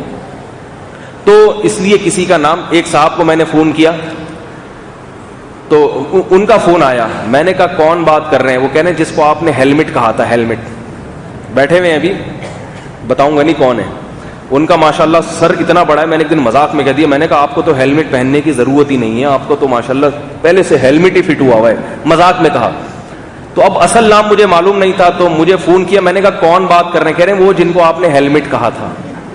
تو میں نے کہا میں نے تو پیار سے ویسے ہی کہہ دیا تھا، لیکن آپ اپنا تعارف ہیلمٹ سے نہ کراؤ، کیونکہ اگر یہ نام آپ کا مشہور ہو گیا نا آپ بہت پچھتاؤ گے، لوگ آپ کو اصل نام سے نہیں جانیں گے. تو اس لیے آپ اپنا اصل نام بتائیں. تو میں نے ان کا اصل نام سیو تو کیا لیکن بریکٹ میں ہیلمٹ لکھ لیا ہے، کیونکہ اس نام کے اور بہت سارے لوگ ہیں. تو ہیلمٹ میں نے لکھ لیا اپنی معلومات کے لیے، کسی کو اور کو نہیں بتاتا. اس لیے لکھا کہ بھائی اس نام کے تو درجنوں فون آتے ہیں، جب یہ آئیں گے تو یہ ہیلمٹ سے پتہ چل جائے گا یہ کون بات کر رہا ہے. لیکن دوسروں کو بتانے سے اپنی حد تک رکھا ہوا ہے. تو ایسے مشہور ہو جاتی ہیں. جلدی جلدی بات کو سمیٹ کے ختم کرتا ہوں. تو میں آل بیت کی فضائل بیان کر رہا تھا کہ نبی صلی اللہ علیہ وسلم کے کچھ سسرالی رشتے ہیں جو حضرت ابوبکر بھی ہیں، حضرت عمر بھی، بہت سارے. لیکن آپ صلی اللہ علیہ وسلم کے جو نسبی رشتے ہیں ان میں سب سے پہلا نمبر ہے حضرت فاطمہ رضی اللہ تعالی عنہا کا، کیونکہ باقی بیٹیوں پر حضرت فاطمہ کو فضیلت ہے، اس لیے کہ حضرت فاطمہ سے آپ صلی اللہ علیہ وسلم کی نسل چلی ہے. پھر حضرت علی کا ہے، پھر حضرت حسن اور حضرت حسین کا ہے. صحابہ میں حضرت ابو بکر کو فضیلت تھی، مگر اس کے باوجود حضرت ابو بکر حضرت حسن حسین کا بڑا اکرام کیا کرتے تھے. کیوں؟ فرماتے تھے کہ یہ نبی کے خونی رشتے ہیں. ایک حدیث میں آتا ہے کہ حضرت ابو بکر رضی اللہ تعالیٰ عنہ جا رہے ہیں، حضرت حسین تو اس زمانے بچے تھے حضرت ابو بکر کے دور میں، تو حضرت ابو بکر نے ان کو گود میں اٹھا کے پیار کیا اور آنکھوں سے آنسو جاری ہو گئے. اور فرمایا والذی نفس محمد بیدہ لقرابۃ رسول اللہ صلی اللہ علیہ وسلم احب الی ان اصل من قرابتی، اس ذات کی قسم جس کے ہاتھ میں میری جان ہے، مجھے محمد صلی اللہ علیہ وسلم کے رشتے اپنے رشتوں سے بھی زیادہ محبوب ہیں۔ صرف کیوں ان کو اٹھا کے پیار کر رہے ہیں کہ یہ نبی کا نواسا ہے۔ حضرت عمر کا دور خلافت آیا، حضرت عمر کا تو ایک جلال تھا۔ حضرت عمر نے ایک موقع پر غنیمت، جو فے کا مال ہوتا ہے نا بیت المال میں، جس میں امیر کو اختیار ہوتا ہے بھائی جس کو چاہو دو، تو جب وہ تقسیم کیا تو اپنے بیٹے، حضرت عمر کی عادت یہ تھی کہ جو جس کی خدمات دین میں زیادہ ہیں ان کو زیادہ دیا کرتے تھے، اور جس کی خدمات کم ہیں ان کو کم دیا کرتے تھے۔ یعنی جو جہاد میں نبی کے ساتھ زیادہ شریک ہوئے، جیسے بدر کے صحابہ، ان کو پہلے بلا کے دیا کرتے تھے اور زیادہ دیا کرتے تھے، جو بعد میں ایمان لائے ان کو کم دیا کرتے تھے۔ تو حضرت عمر نے حضرت حسن حسین کو زیادہ دیا اور اپنے بیٹے عبداللہ بن عمر کو کم دیا۔ تو حضرت عبداللہ بن عمر نے فرمایا اپنے والد سے کہ میں تو نبی کے ساتھ بہت ساری جنگوں میں شریک رہا ہوں، ٹھیک ہے نا،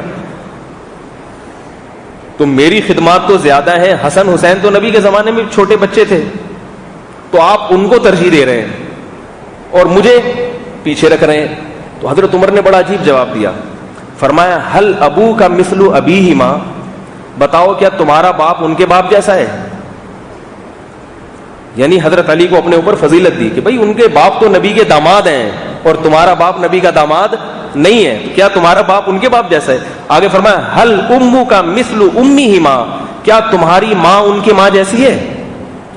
کیسے عجیب الفاظ ہیں یہ، کیسے عجیب الفاظ۔ اور صحابہ کی نبی سے محبت دیکھو، نبی سے محبت، کہ نبی کے جانے کے بعد ان کے رشتوں سے کیسی محبت کر رہے ہیں کہ بھئی تمہاری ماں ان کی ماں جیسی، ان کی ماں تو نبی کی بیٹی ہے اور تمہاری ماں نبی کی بیٹی نہیں ہے۔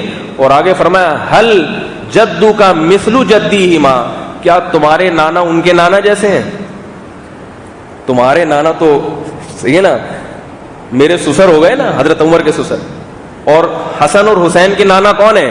محمد صلی اللہ علیہ وسلم۔ تو عبداللہ بن عمر خاموش ہو گیا، بھائی اس کا تو میرے پاس کوئی جواب نہیں ہے۔ تو حضرت عمر کی عادت تھی کہ صحابہ میں جس کی دینی خدمات زیادہ ہیں ان کو ترجیح دیتے ہیں، مگر ان میں جو آل بیت ہیں، اہل بیت ہیں، جو آل رسول ہیں، ان کو ان پر بھی ترجیح دیا کرتے تھے۔ اور اس پر کہنے کو بہت کچھ ہے کہ صحابہ کرام نے کیسے حضرت حسن اور حضرت حسین رضی اللہ تعالیٰ عنہ کا اکرام کیا، اور حضرت حسن اور حضرت حسین بھی حضرت ابو بکر اور عمر سے کتنی محبت کرتے تھے۔ بس یہ ایک واقعہ بتا کے میں اپنے بیان کو ختم کر دوں، کیونکہ آج بہت سے لوگ نے ایسے بنا کے پیش کیے دونوں کو الگ الگ فریق۔ حضرت حسن اور حضرت حسین حضرت عثمان کے زمانے میں جوان ہوئے ہیں، جوانی کی دہلیز پہ قدم رکھا ہے۔ پھر حضرت عثمان کے دور میں بہت سارے ملکوں میں جہاد کیے جا کے آپ دونوں نے۔ اور صحابہ جب حضرت حسن یا حسین ان کی فوج میں ہوتے، افریقہ کی لڑائی جو تھی نا، افریقہ جب فتح ہوا ہے تو اس میں بھی حضرت حسین موجود تھے اس لڑائی میں۔ قسطنطینیہ کی لڑائی میں حضرت معاویہ کی خلافت دور حکومت میں قسطنطینیہ کی لڑائی میں حضرت حسن اور حسین موجود تھے۔ تو بہت ساری جنگوں میں انہوں نے شرکت کی ہے۔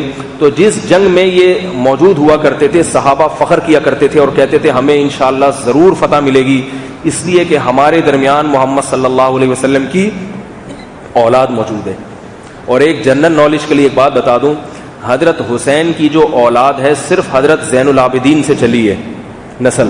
حضرت حسین کی بہت ساری اولاد تھی مگر وہ سب کربلا میں شہید ہو گئے، صرف ایک امام زین العابدین باقی بچے تھے جن سے آگے نسل چلی ہے حضرت حسین رضی۔ آج جتنے بھی حسینی ہیں، حسینی سے مراد جو حضرت حسین کی اولاد میں ہیں وہ صرف حضرت زین العابدین کی اولاد میں ہے۔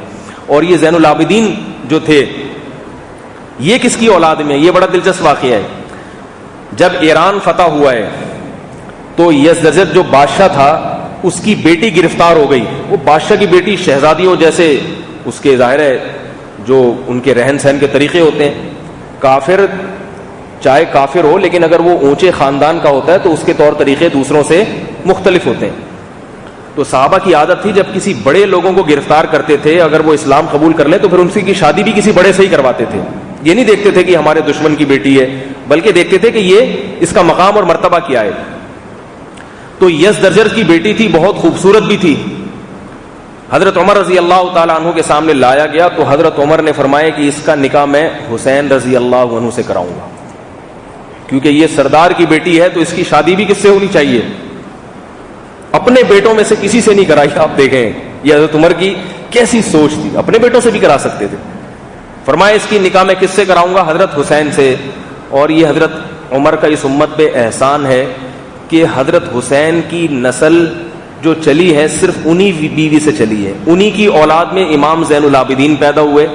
حضرت حسین کی جو باقی بیویاں تھیں ان کی جتنی اولادیں تھیں وہ ساری کربلا میں شہید ہو گئی تھیں, کوئی بھی زندہ نہیں بچا ان میں, صرف حضرت زین العابدین بچے. اور یہ کس کی اولاد میں؟ یہ وہی ایران کے بادشاہ کی شہزادی کے بیٹے تھے. تو یہ کریڈٹ حضرت عمر کو جاتا ہے کہ حضرت عمر نے جو حضرت حسین کو جو پیش کی جو رشتے کے لیے, تو اسی سے حضرت حسین کی اولاد چلی ہے. تو اگر کوئی حضرت حسین کی اولاد میں حضرت عمر کو برا بھلا کہتا ہے تو اس کا مطلب یہ ہے کہ وہ اپنی والدہ جو نسب میں جا کے ان والدہ کی جس نے شادی کرائی تھی انہی کو برا بھلا کہہ رہا ہے. تو یہ کتنی عجیب بات ہو گئی کہ نہیں ہو گئی؟ بھئی تم ان کی اولاد میں ہو, اور یہ تو کس کا کمال ہے, کس کو یہ کریڈٹ کس کو جاتا ہے؟ حضرت عمر رضی اللہ تعالیٰ عنہ کو جاتا ہے. تو میں اس وہ آخری واقعہ سناتا ہوں کہ حضرت ابو بکر اور حضرت عمر کا یہ کیسے دفاع کیا کرتے تھے. عراق سے ایک فتنہ پرست آدمی آیا, وہ حضرت ابو بکر اور حضرت عمر کو برا بھلا کہنے لگا حضرت حسین کے سامنے. حضرت حسین نے فرمایا کہ قرآن مجید میں اللہ نے مہاجرین کی تعریف کی, الذین ہاجروا فی سبیل اللہ واخرجوا من دیارہم. صحابہ میں کچھ وہ ہیں جنہوں نے ہجرت کی اور اپنے گھروں سے نکالے گئے. تو کہنے لگے حضرت حسین بتاؤ کیا تم ان لوگوں میں سے ہو؟ تو وہ عراقی کہنے لگے نہیں. فرمایا کچھ لوگ وہ ہیں جنہوں نے ان مہاجرین کی مدد کی جن کی قرآن نے تعریف کی ہے, والذین تبوؤا الدار والایمان من قبلہم یحبون من ہاجر الیہم. وہ انصار ہیں جنہوں نے مہاجرین کی مدد کی, اللہ نے ان کو بھی جنتی قرار دیا. تو حضرت حسین نے فرمایا کیا تم ان لوگوں میں سے ہو؟ انہوں نے کہا نہیں, ان میں سے بھی نہیں ہے. فرمایا تیسرا طبقہ وہ ہے جو بعد میں قیامت تک آئے گا, جن کے بارے میں قرآن کہتا ہے جو بعد میں آتے ہیں وہ کہتے ہیں ربنا اغفر لنا ولاخواننا الذین سبقونا بالایمان. اے اللہ ہم نہ مہاجرین میں سے ہیں نہ ہم انصار میں سے, مگر ہم مہاجرین سے بھی محبت کرتے ہیں, انصار سے بھی محبت کرتے ہیں. اور اے اللہ لا تجعل فی قلوبنا غلا, اے اللہ نہ انصار کی نفرت ہمارے دلوں میں ڈال اور نہ مہاجرین کی نفرت. حضرت حسین نے فرمایا تم اس فریق میں سے بھی نہیں ہو, کیونکہ تم ابو بکر اور عمر کی برائی جب کر رہے ہو تو تمہیں نہ مہاجرین سے محبت نہ انصار سے محبت, اور نہ وہ تیسرا طبقہ ہے, نہ تم مہاجرین میں سے ہو نہ تم انصار میں سے ہو, نہ اس طبقے میں سے ہو جو مہاجرین سے یا انصار سے محبت کرتا ہے. تو تمہارا قرآن میں کوئی تذکرہ نہیں ہے اچھائی میں. کیسے مضبوط دلائل سے دفاع کیا کہ ابو بکر اور عمر تو ان لوگوں میں سے ہیں جنہوں نے اللہ کی خاطر اپنے دین کو چھوڑ کر ہجرت کی, اور تم اگر اللہ کی نظر میں کچھ مقام حاصل کرنا چاہتے ہو تو ان مہاجرین سے محبت کرو, ان سے نفرت نہ کرو. تو ہمیں جو سبق ملتا ہے نا ان واقعات سے, ایک تو یہ کہ اہل بیت سے محبت ہمارے ایمان کا بھی جزو ہے. سمجھ میں آ رہی ہے بات کہ نہیں آ رہی؟ بنگلہ دیش ہمارے اصل میں یہ جو میں کہتا ہوں سمجھ میں آ رہی ہے. ہمارے ایک دوست تھے بنگلہ دیشی, وہ کہتے تھے سمجھ گئے سمجھ گئے تو وہاں سے ہماری زبان. ہمارے ایک دوست بنگلہ دیشی تھے, وہ بڑی عجیب عجیب باتیں, ان کی زبان میں بڑی وہ گڑبڑ تھی. وہ کہیں گرفتار ہو گئے تو پھر چھوٹ کر آئے. وہ اس زمانے میں شروع میں جب یہ روس کے خلاف جہاد ہو رہا تھا نا, تو بالکل آخری دور چل رہا تھا, ہم بچے تھے بالکل اس وقت. تو کہیں گرفتار ہو گئے تو پھر چھوٹ چھاٹ کے آ گئے. وہ تو کچھ سال گزر گئے, ہم مدرسے میں گئے, ہمیں پتہ چلا بھئی یہ پہلے گرفتار ہو گئے تھے. تو ہم نے ان سے پوچھا کہ آپ جب گرفتار ہو گئے تو کیسے چھوٹ کے آئے تھے؟ انہوں نے کہا توبۃ اللہ ہوا تھا, توبۃ اللہ. ہم نے کہا توبۃ اللہ, تو اللہ سے آپ نے توبہ تو کی ہوگی, لیکن کوئی چیز ذریعہ بھی تو بنی ہوگی نا, بھاگے جیل توڑ کے, یا کیا ہوا؟ کہہ رہے ہیں بتا تو رہا ہوں توبۃ اللہ ہوا تھا, توبۃ اللہ.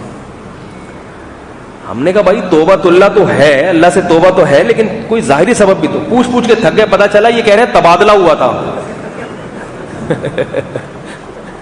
تبادلہ ہوا تھا.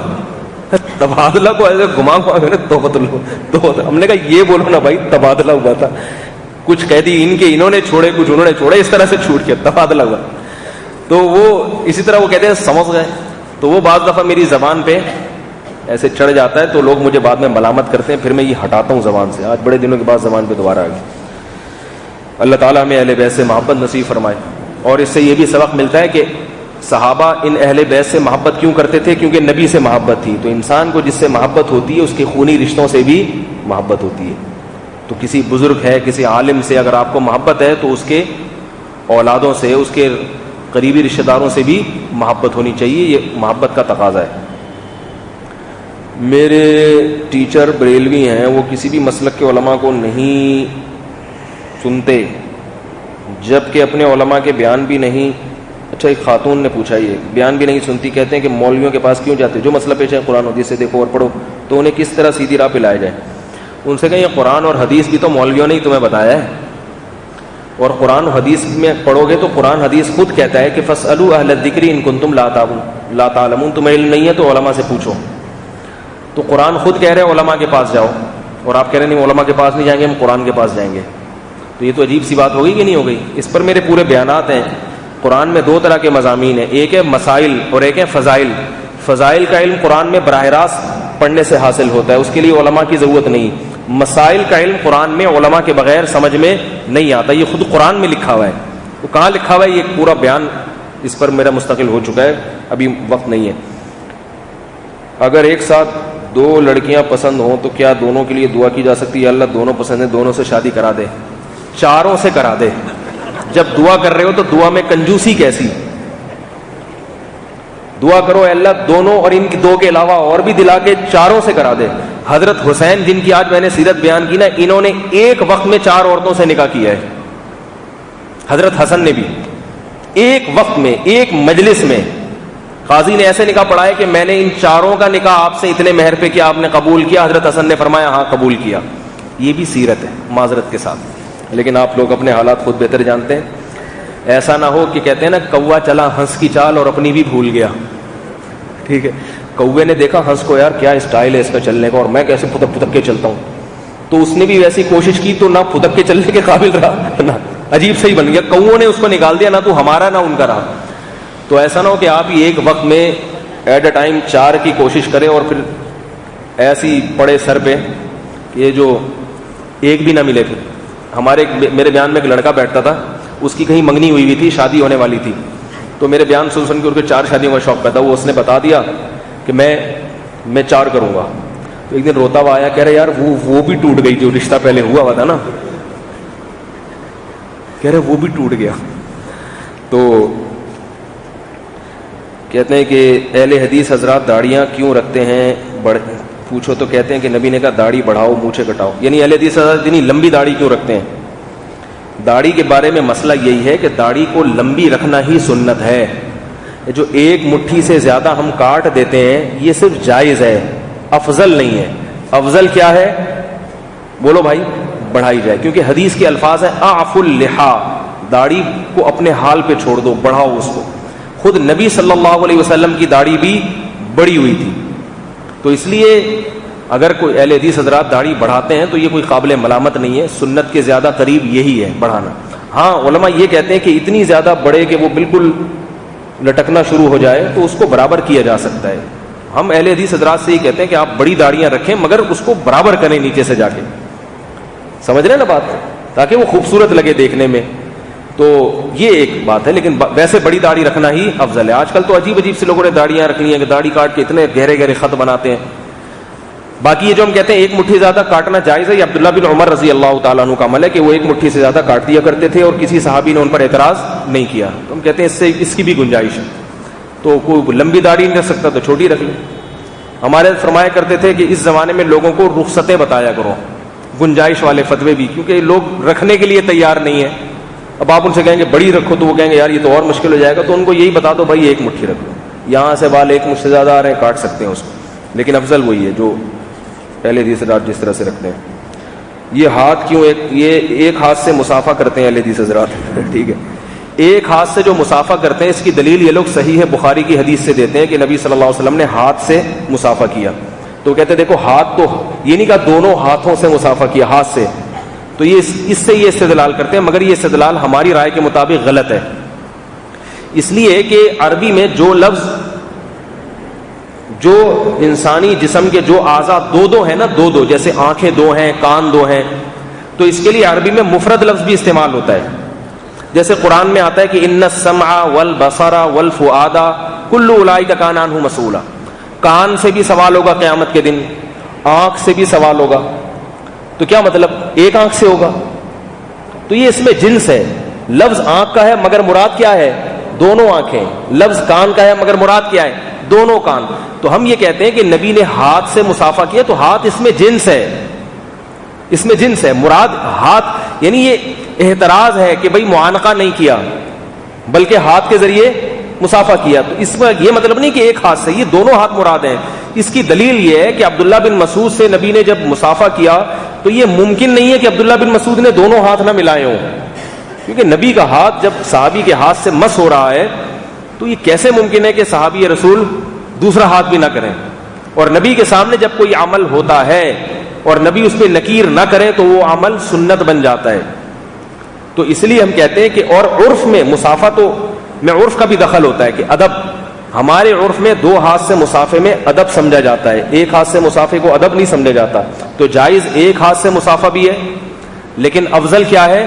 دو ہاتھ سے مصافحہ. اور بخاری کی وہ جو حدیث ہے ہاتھ سے مصافحہ ہے اس میں ایک ہاتھ کا ذکر نہیں ہے. تو ہم کہتے ہیں وہاں ہاتھ اس میں جنس ہے، لفظ ہاتھ ہے مراد اس سے دونوں ہاتھ ہیں. یہی جمہور کا مذہب ہے، یہی ائمہ اربعہ کی جو کتابیں ہیں ان میں بھی یہی مذہب ہے. تو جمہور کو فالو کرنا چاہیے، اس سے شذوذ اختیار نہیں کرنا چاہیے، افضل یہی. 10 محرم کے احترام میں کیا کیا کیا جائے، اس دن میں کیا کیا کریں؟ روزہ رکھیں. باقی اگلا مسئلہ کے جواب نہیں میں دیتا. بھائی شیعہ لوگوں کا ماتم دیکھنا اور جگہ جگہ سبیل سے پانی شربت پینا ہمارے لیے جائز ہے ہی نہیں. بھائی جو شیعہ لوگوں کا مذہب ہے ان کو اس پر عمل کرنے دیں، آپ کا مذہب ہے آپ اس. ہمارے مذہب میں ماتم نہیں ہے، ٹھیک ہے نا. تو جب ماتم نہیں ہے تو ماتم دیکھنا بھی نہیں ہے، تو نہ ماتم کریں اور نہ ماتم جا کے دیکھیں. 10 محرم کے احترام کے لیے گھر میں چولہا جلانا، اور جس لڑکی کی شادی نہ ہو رہی ہو 10 محرم کو ہاتھ پر مہندی لگا کر امام بارگاہ چلی جائے، شادی ہو جائے گی. بھائی یہ ان لوگوں کا مذہب ہے، ہمارا مذہب نہیں. ہمارے یہاں شادی کے لیے ضروری ہے کہ شادی کرو، اس کے علاوہ مہندی لگانے سے نہیں ہوتی. رشتے تلاش کرو، صحیح ہے نا، اور دعا مانگو اللہ سے، ہونی ہوگی ہو جائے گی، نہیں ہوگی تو کچھ بھی کر لو نہیں ہوگی. اچھا بھائی اور کیا؟ یہ چولہا جلانا نہیں، 10 محرم کو تو روزہ رکھنا ہے. چولہا جلے گا تو روزہ کون رکھے گا پھر؟ ہمارے کچھ بھائی شیعہ کو کافر کہتے ہیں. اگر شیعہ کافر ہیں تو میرے بھائی یہ کافر کافر کا مذاق چھوڑ دو. کیا کرنا ہے؟ تم سے کون پوچھ رہا ہے؟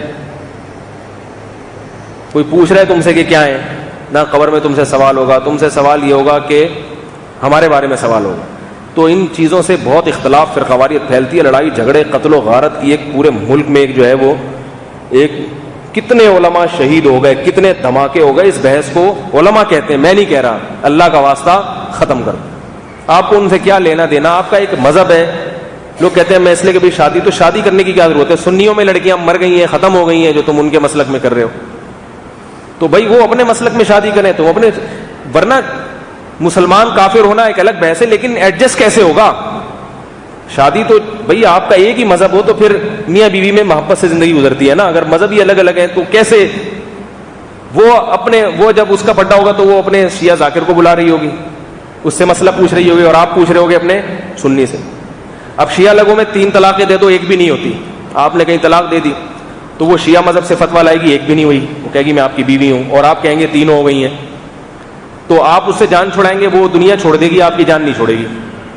کیونکہ عورت اپنے شوہر کو اتنے آرام سے اس زمانے میں نہیں چھوڑتی ہے. بندہ پہلے مرتا ہے، دنیا سے جاتا ہے.